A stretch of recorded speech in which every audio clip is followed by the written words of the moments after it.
ከዛ ውጪ ደግሞ አንድ የሚታወቁበትን ምናልባት እናንተ ደግሞ ብትተገብሩት የምትጠቀሙበትን ልንገራችሁ። አባታችን ጸጋዛብና እናታችን እግዚአብሔርያ ሊቀ መላኩን ቅዱስ ሚካኤል በየወሩ ይዘክሩት ነበረ። ምን ያደርጉት ነበረ? ይዘክሩት ነበረ። ገድሉን ተመልከቱት፣ አንብቡት።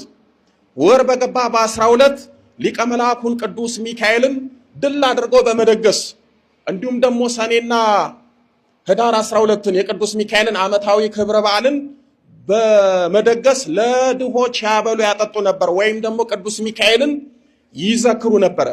በዚህ ስራቸው ቅዱስ ሚካኤል የነፍስ ወዳጃቸው ሆነ። በሚሰሩት ስራ፣ በሚገቡበት በሚወጡበት ሁሉ ይሄ ታላቁ መልአክ ይጠብቃቸው ነበረ። እንደነገርኳችሁ ለዓመታት ልጅ በማጣት ኖሩ። በኋላ እግዚአብሔር እመቤታችንን ለመነች። ጸጋዛብን ቅዱስ ሚካኤልን እግዚአብሔርን ለመነ። እግዚአብሔር አምላክ ጸሎታቸውን ሰማ። እግዚአብሔር የኛንም ጸሎት ይስማል። አንዳንድ ጊዜ ቅዱሳን መላእክትን ስትዘክሩ ወይም ደግሞ አንዱን መልአክ የነፍስና የሥጋ ጠበቃ አድርጋችሁ ስትይዙ የምትፈተኑ እንዳይመስላችሁ። ትፈተናላችሁ፣ ግን ፈተናውን ታልፋላችሁ። አንዳንዱ ቅዱስ ሚካኤልን የሚዘክር ወይም ደግሞ አንዳንዱ ቅዱስ ገብርኤልን የሚዘክር ሰው በቃ በሕይወት ዘመኑ ለኔ ቅዱስ ሚካኤል ወይም ደግሞ ቅዱስ ገብርኤል ስላለኝ ምንም ነገር ፈተና አይመጣብኝም የሚል ሰው አለ። እንፈተናለን እንዳቅማችን። ጸጋዛብ ቅዱስ ሚካኤልን እየዘከረ መዘከር ብቻ አይደለም፣ ሊቀ መላኩ ቅዱስ ሚካኤልን እያገለገለ ፈተና ገጠመው። ምን ገጠመው አልኳችሁ? ፈተና ገጠመው። ሞቶለም የሚባል ከዳሞት ቀድሞ ዳሞት የሚባለው አሁን ወላይታ የሚባለው ግዛት ነው። በዛ ሀገር የነገሰ አንድ አላዊ ንጉስ ነበረ። ሴሰኛና ዘማዊ ነበረ። ዳሞትን ይሄንን ሸዋን ሁሉ አንቀጥቅጦ ገዛ። የመኳንንቱን የመሳፍንቱን ሚስት እየነጠቀ ከነሱ ጋር የተኛ ነበረ። በተለይ ደግሞ የዝሙት ሱስ ስለነበረበት ደናግል ሴቶችን ከክብራቸው ያሳንስ ነበረ። የሱ ወታደሮች አንዲት ሴት ማርከው ድንግል ከሆነች እንደ መስዋዕት ለሞቶሎም የሰጡት ነበረ። እና ይሄ ሰው ከዳሞት ተነስቶ ሸዋ መጥቶ ደብረ ጽላልሽ ወይም ደግሞ ቡልጋ አሁን እነሱ ያሉበት ቦታ ላይ ሄዶ ያችን ሀገር ወረራት። ሀገሩን በሙሉ አጠፋ፣ ቤተክርስቲያን አቃጠለ። ይሄ ፈተና ሲመጣ ሞቶሎሜ አባታችን ጸጋዛብን ሊገለው ፈለገ። ጸጋዛብ ሸሸ፣ ፈራ፣ ሮጠ። በፈረስ ላይ የተቀመጠ የንጉሥ ወታደር ጸጋዛብን ፈረስ ላይ ተቀምጦ ያሳድደዋል። ጸጋዛብ ደግሞ በእግሩ ይሮጣል። በልቡ ምን ያስባል? ቅዱስ ሚካኤል እንዴት የፈተና መከራ ይደርስብኛል? እባክህ ምዘክርህ እማገለግል ሊቀ መላኩ ቅዱስ ሚካኤል አድነኝ እያለ በልቡ ይማጸናል። ቅዱስ ሚካኤል ሊደርስለት አልቻለም። ይልቁንም እንኳን ቅዱስ ሚካኤል ሊደርስለት ያ በፈረስ ላይ የተቀመጠ ወታደር ደረሰበት። አንዳንድ ጊዜ ይደርሱልናል ብለን ስናስብ የሆነ ነገር ሲደርስብን የምንማረር ሰዎች አለን። ቅዱስ ሚካኤል ሳይደርስለት ያ ወታደሩ በፈረስ ላይ ተቀምጦ አሳዶ ሊደርስበት ሲል ከፊት ለፊቱ ትልቅ ባህር ነበር ይላል። ይሄ አላዊ የንጉሥ ወታደር ከሚገለኝ ቅዱስ ሚካኤል መቼም አልደረሰልኝም፣ ስለዚህ እዚህ ባህር ውስጥ ገብቼ ብሞት ይሻላል ብሎ እዛ ባህር ውስጥ እንደ ድንጋይ ተወርውሮ ገባ ይላል። ውሃ ውስጥ ሰመጠ፣ ባህር ውስጥ ገባ። ውስጥ ሆኖ ካሁን ነፍሴ ከስጋ የተለየች ሞትኩ እያለ ያስባል። እሱን ደግሞ የሚያሳድደው ወታደር ከባህሩ ጫፍ ሆኖ አዘቅዝቆ ሲመለስ ጸጋዛብ የለም። ይሄማ በቃ ባህር ገብቷል አይወጣም ሞቷል ብሎ ንቆት ትቶት ሄደ። እዛ ባህር ውስጥ ጸጋዛብ ቅዱስ ሚካኤል ድረስልኝ፣ እማገለግል መልአክ ድረስልኝ፣ የምዘክር መልአክ ቅዱስ ሚካኤል እባክህ ከዚህ ባህር አውጣኝ፣ ከዚህ ወታደር ታደገኝ እያለ ይጮሃል። እዛ ባህር ውስጥ በታምራት 1 ቀን አደረ፣ 2 ቀን አደረ፣ 3 ቀን አደረ። በሶስተኛው ቀን ሲሮጥ ያልደረሰለት ቅዱስ ሚካኤል በዛ በባህሩ ውስጥ ገናናው መልአክ ተገለጸለት፣ ታየው። ጸጋዛብም ተረጋጋ። ወዳጄ ጸጋዛብ ሆይ አይዞ፣ ያ ወታደር ሲያሳድድህም አብሬ ነበርኩኝ፣ ወደዚህ ባህር ውስጥም ስትገባ አብሬ ነበርኩኝ። አሁን አንተ እዚህ ውስጥ ሆነ ቅዱስ ሚካኤል አልደረሰልኝም እያልክ ታማርራለህ። ነገር ግን እቺን ባህር እንደ ድንኳን ያደረኩልህ፣ እንደ ድንኳን የጣልኩልህ፣ ባህር ውስጥ ተንፍሰ በታምራት እንድትኖር ያደረኩ እኔ ነኝ። ስለዚህ አይዞ አድንሃለሁ። የማድንህም ለአንተ ብቻ አይደለም፣ ከአብራክህ ስለሚከፈለው ካንተ ስለሚወለደው ልጅ ነው አለው።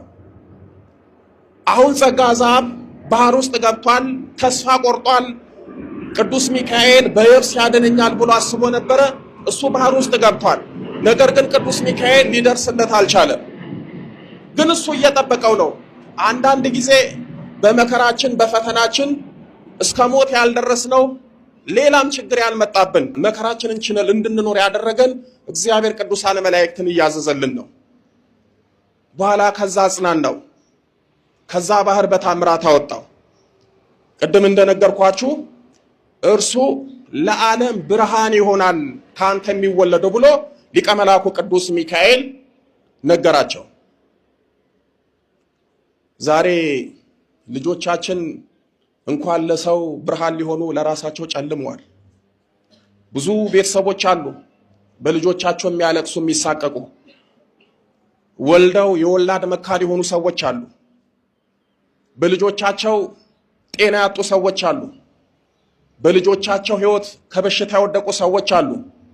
በልጆቻቸው ምክንያት ሕይወታቸው፣ ትዳራቸው፣ ሀብት ንብረታቸው የጠፋለ። ወገኖቼ እግዚአብሔር ልጅን ባርኮ ካልሰጠን ብንወልድ ምንም ጥቅም የለውም። አባቶቻችን ምን ይላሉ? ለመውለድ እበት ምንን ይወልዳል? ትልን ይወልዳል። ትልቁ ነገር መውለዱ አይደለም፣ የተባረከ ልጅ መውለድ። የተባረከ ልጅ ለእግዚአብሔር ይሆናል። የተባረከ ልጅ ለሀገር ይሆናል። የተባረከ ልጅ ለራሱ ይሆናል። የተባረከ ልጅ ለእናንተ ይሆናል። ልጆች ሲባረኩ ወላጆቻቸውን ይክሳሉ። የእናት አባታቸውን ስም ይተክላሉ፣ ስም ያስጠራሉ። ብዙ ወላጆች አሉ በልጆቻቸው የሚያለቅሱ፣ ልጆቻቸውን በሃይማኖት ሳያሳድጉ፣ ልጆቻቸውን በቤተ ክርስቲያን ሳያሳድጉ፣ የልጅነት ጊዜያቸውን በጨዋታ አሳልፈው፣ የልጅነት ጊዜያቸውን ለቤተ ክርስቲያን ሳይሰጡ፣ እነሱም ከቤተ ክርስቲያን ርቀው፣ ልጆችም ከቤተ ክርስቲያን ርቀው፣ በኋላ ልጆቹ ያድጋሉ፣ ይጎረምሳሉ፣ ሺሻውን ይለምዳሉ፣ መጠጡን ይለምዳሉ፣ ለእናት ለአባታቸው አልታዘዝ ይላሉ፣ እምቢ ይላሉ፣ በራሳቸው የጥፋት መንገድ ይሄዳሉ። የዛን ሰዓት ወላጆች ልጆቻቸውን ልክ ለእግዚአብሔር ሰጥተው በቤተ እግዚአብሔር እንዳሳደጉ ሁሉ እንደዛ እየመሰላቸው እግዚአብሔር ጋር መጥተው ልጄ እንዴት እንዲሆናል ብሎ ከእግዚአብሔር ጋር የሚጣሉ አሉ። ልጃችሁን ለእግዚአብሔር ከሰጣችሁ ቢበላሽም እግዚአብሔርን ብትጠይቁት እግዚአብሔር ያስተካክልላችኋል። ብዙዎቻችን ልጆቻችንን ከቤተ ክርስቲያን እናርቃለን። መጨረሻ ልጆቹ ከኛም ከራሳችንም ሲርቁ ወደ እግዚአብሔር መተን እሪ እንላለን። ስለዚህ የልጆቻችሁ ዋስትና የምታወርሷቸው ሀብት ንብረት የሚማሩት ትምህርት አይደለም። ዋስትናቸው እግዚአብሔር ነው። ዋስትናቸው ድንግል ማርያም ናት። ብዙ ቤተሰብ ለልጆቻቸው ሀብት ንብረት ለማውረስ ወይም ደግሞ ጥሩ ትምህርት ለማስተማር ነው የሚጨነቁት። ለልጆቻችሁ ሀብት ንብረት አውርሱ። ነገር ግን ከዛ በላይ ለልጆቻችሁ ማውረስ ያለባችሁ እግዚአብሔርን ነው፣ ድንግል ማርያምን ነው፣ ቅዱሳን መላእክትን ነው። አለበለዚያ በወለዳችሁት ልጅ ትቀጣላችሁ። በወለዳችሁት ልጅ መከራ ትበላላችሁ። በወለዳችሁት ልጅ ዋጋ እየከፈላችሁ ትኖራላችሁ። ትላንት እናንተም ልጆቻችሁም አንመጣም ብላችሁ በችግራችሁ ጊዜ ስትመጡ ዋጋ ትከፍላላችሁ። እነሱ እግዚአብሔር አምላክ ለዓለም ብርሃን የሚሆን ታላቅ ልጅ እንደሚወለድ ሊቀ መላኩ ቅዱስ ሚካኤል ነገራቸው፣ አበሰራቸው። እግዚአብሔር አምላክ ጸሎታቸውን ሰምቶ እኚህን ታላቁን ጻድቅ አባታችን አቡነ ተክለ ሃይማኖትን በዛሬው ዕለት ታኅሳስ 24 ቀን በ1167 ዓመተ ምህረት አባታችን አቡነ ተክለ ሃይማኖት ከእናታችን ከቅድስት እግዚአብሔርና ከአባታችን ከጸጋ ዘአብ በዛሬው ዕለት ተወለዱ። ለዓለም ሁሉ ብርሃን ይሆናሉ የተባሉት አባታችን አቡነ ተክለ ሃይማኖት ወደዚህ መጡ።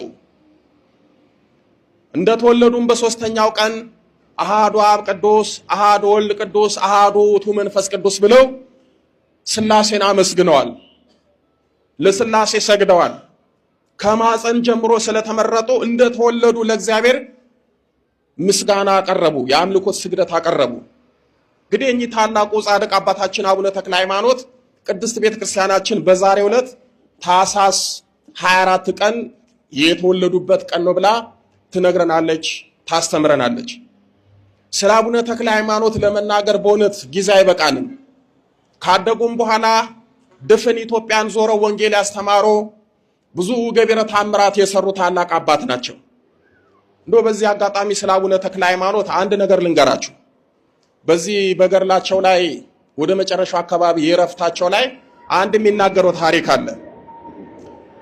እንደው ምን አለ እንደው በዛን ዘመን ሁሉ በኖርኩ ያሰኛል። አባታችን አቡነ ተክለ ሃይማኖት በኖሩበት ዘመን አንድ ክፉ መንፈስ ኢትዮጵያ ውስጥ የለም ነበር ይላል። ምን አልኳችሁ? አንድ ክፉ መንፈስ ድፍን ኢትዮጵያ ውስጥ የለም። በጸሎታቸው ከድፍን ኢትዮጵያ ላይ ዛሩን በሉት፣ ውቃቢውን በሉት፣ ሰይጣን አጋንንት በሉት፣ የትኛውንም በሉት ከሀገራችን ከኢትዮጵያ ነቃቅለው አጥፍተዋል። በተለይ አባታችን አቡነ ተክለ ሃይማኖት በነበሩበት ዘመን በሀገራችን ላይ ይሄ የዛር አምልኮት በጣም የተስፋፋበት ጊዜ ነበረ። የሚገርማችሁ ሰዎች ጣዖት አምልከው አልበቃ ብሏቸው ዛፍ ሁሉ እስከ ማምለክ ደርሰው ነበረ። ነገር ግን አባታችን አቡነ ተክለ ሃይማኖት ህዝቡን ከአምልኮ ጣዖት ወደ አምልኮተ እግዚአብሔር በጸሎታቸው በትምህርታቸው መልሰዋል። ከድፍን ኢትዮጵያ ላይ ያሉትን ክፉ መናፍስት ጠራርገው አውጥተዋል።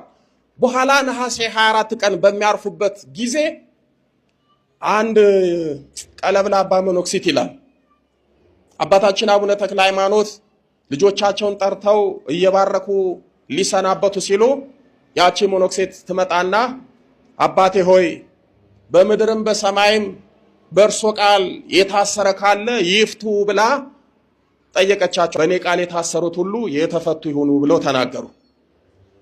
የሚገርማችሁ ደብረ ሊባኖስ ላይ አህያን ጅብ ይጠብቅ ነበር። አህያን ጅብ ይጠብቃል እንዴ? ጅብ ይበላል እንጂ። የገዳሙን አዝርዕትና እህል ዝንጀሮች አይበሉትም፣ ይጠብቁታል። አባታችን አቡነ ተክለ ሃይማኖት እግዚአብሔር ይፍታ ብለው ሲናገሩ በአንድ ቀን የገዳሙን 80 መደብ ሽንኩርት ዝንጀሮች በሉት። ጅብ አህያን ማሳደድና መብላት ጀመረ። እሳቸው ካረፉ በኋላ በአቡነ ተክለ ሃይማኖት ጸሎትና ግዝት ከሀገራችን የወጡት ክፉ መናፍስ ተመልሶ መጡ። ከዛ ጊዜ ጀምሮ ነው መከራችንን የምንበላው። ተፈተው ተለቀቁ። እኛም አንጸልይም አንሰግድም፣ ይኸው በእነሱ ተይዘን መከራችንን እንበላለን። በቤተሰባችን ዛር መከራ እንበላለን።